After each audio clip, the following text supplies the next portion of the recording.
Yeah, swap over here. Hey, good morning, everyone. This is the small business update for March 20th, 2024. I want to start off with just a couple things for today.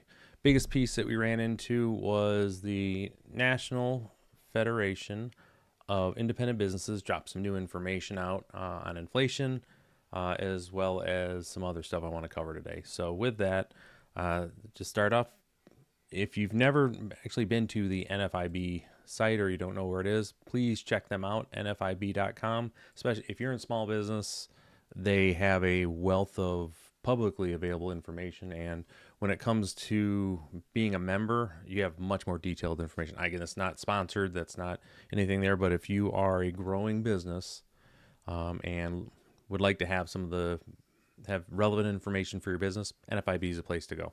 So with that, let's start here. We got right off the bat Yahoo Finance, and this is an AP report. Inflation remains a headache for small business owners. There's nothing new here. It's just of the places that that inflation is going to hurt the most, it's going to be in small businesses. You don't have the margins, you don't have the size to be able to absorb and also pass through costs as efficiently and effectively as the larger businesses do. Just the nature of the business. So you're having to make some serious decisions because your cash flow is getting compressed on a monthly basis. All right, so with this, let's get into this. Again, on AP, inflation remains small businesses' chief worry, according to a new survey showing their optimism fell in February. Now, the National Federation of Independent Businesses Optimism Index, that's one of my danger words. There's a couple other that when I see them, I can barely say them, fell to 89.4. 89.4. This is in percentage. This is just the ranking. And it's been below the 50-year average of 98 for 26 straight months. So what that means is typically, usually we're in the high 90s on this thing, but obviously for 26 straight months, we go back in time. That's when the stock market fell, and we've been in a rolling series of, inflation shock followed by then the wage increase. Now we're getting back into the next time inflation is going to pop back up again, which is going to lead to another level of wage increases. So we're just in this area where, and again, if you can do the wage increases, otherwise we're going to be in a stagflationary environment, which is awful for everyone, which is you can't afford to raise wages, which is where quite a few businesses are at.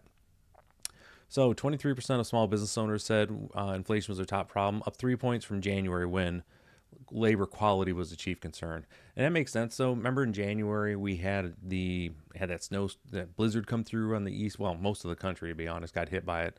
It was knocked almost a week's worth of cash flow out of a lot of small businesses just because either people couldn't be in work or nobody was out at small businesses just buying because with that snowstorm it knocked them out. But the other piece too is also, and this isn't in here, the other area where as far as cash flows are being constricted for the consumer, this is our first year where basically buy now pay later was pretty much universally available across all retailers.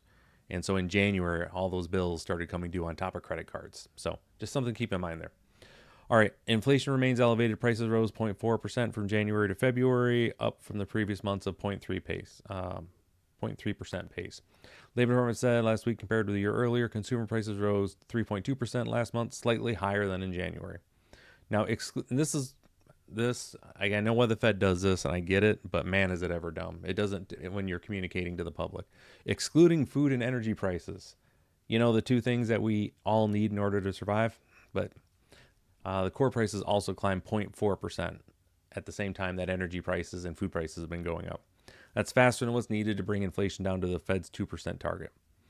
So what this means, again, for in the longer term here is that as things remain, if we're getting a reacceleration in inflation, that means the Fed is less likely to go basically cut their rates, which is going to have a negative effect on borrowing, cost of capital, and things for small business owners. But if you're watching this, you're well aware of that.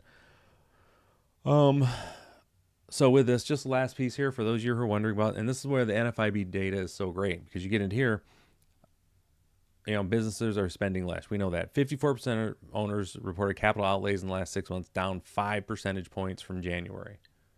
And that's huge. Of those making expenditures, here's what they're spending money on though. It's new equipment, new vehicles, and then improving or expanding their facilities. So those capital expenditures that they're having, again, it's so that they can hopefully bring in more business. All right, so let's get into the other spot here, which is the White House budget for fiscal year 2025 impacts small businesses. Duh. Now, for those who didn't hear this and it hasn't made its way through your local chamber or other news sources you have, this is the information that they pulled out yesterday from basically when they released their fiscal year budget. So let's get into it. March 11th, the White House released the 2025 fiscal year budget. The budget included specific small business elements such as tax increases that will impact small businesses. And of course, NFIB as opposed to a new small business surtax. When you hear this, you're going to be like, wait, what? A C Corp tax rate increase and a one-size-fits-all paid sick and family leave plan. So here's what they have. Small business surtax. The inclusion of a small business surtax is the biggest concern for NFIB members.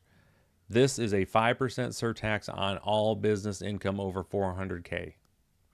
And the loophole, air quotes, that it refers to is money that is reinvested in the company. Typically, all of you know the drill here is that when you go back and when you get to your EBITDA, then that's where you make your decisions. Your profit, your profit after earnings before interest, taxes, and amortization. What do you want to do with that? That's going to end up getting your effective tax rate. So that's why that's why you're making those investments that you do in your businesses. Well, what they're looking at is even basically after, again, your earnings before incomes, taxes, and amortization. They're going to take a look at it and say, okay, regardless, over 400,000. This is the proposal. It's not in law by any means. Anything over 400,000 is going to have a 5% tax added to it. So even if you do reinvest the capital, you're still going to have to pay 5% on it, is what they're saying. All right, next is going to be the C Corp hike. The White House budget seeks to raise the C Corp rate to 28%. This would be a direct tax on small businesses. About 20% of all small businesses are C Corps. So again, just looking to raise that piece back up to then not even necessarily to pay for all the spending that they have. It's again, it's to re-level off of the tax cuts that were implemented a few years ago. The last one here is going to be the paid sick and family leave. So one-size-fits-all paid leave mandates have a disproportionate negative effect on small businesses who have trouble complying with the mandates. Workforce shortages continue to be a small business challenge for small business, and paid leave mandates that work for big businesses would add an unnecessary burden to small business owners. Long story short is, again, this is my advice. Again, take it as you leave it. As a business coach, I put this out here. You should already have a robust paid sick and family leave policy. In fact, many states have, on the East Coast, East and West Coast, they already have this where you have to provide these things. So what I would do is, if you are currently looking at your benefits packages and things that you offer, take a look on, look at Maine, look at Massachusetts, look at California, and what they're doing.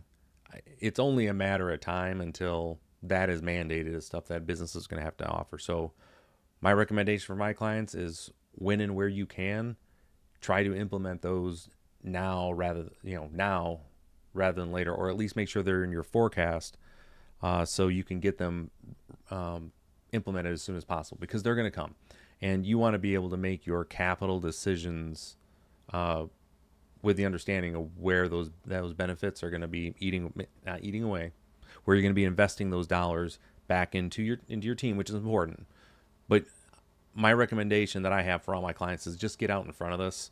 That's going to end up being something nationwide. So do it now when you can. You have to think about it, and then you can make your other decisions around where your money's going. So you have the say on how it's going to be managed versus the other way, which is where it won't be necessarily under your control. It'll just be mandated, and you're going to then have to make that, guns or butter. I hate that phrase, but you're going to have to make more difficult decisions in a shorter amount of time.